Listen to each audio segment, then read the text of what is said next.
Welcome. In this quick and simple guide, you'll learn exactly how to create a post on X. Whether you're using X to share your thoughts, updates, or any kind of content, this updated walkthrough will show you every step clearly so you can start posting in just seconds.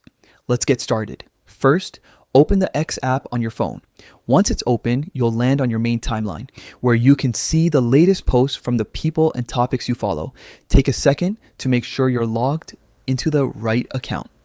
Next, look toward the bottom right corner of your screen. You'll see a small icon shaped like a plus sign with a feather or pen next to it. That's the Compose button.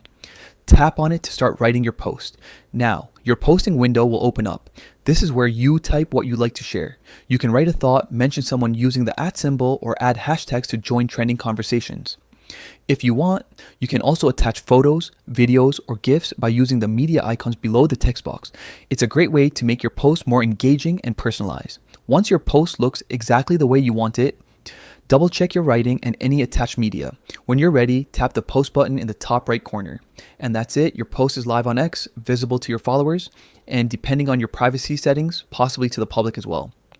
Creating a post on X is really quick and effortless once you know where to tap. With this update, the layout feels smoother and the steps remain straightforward. So, the next time you have an idea, a question, or just something fun to share, you'll know exactly how to do it. Thanks for watching.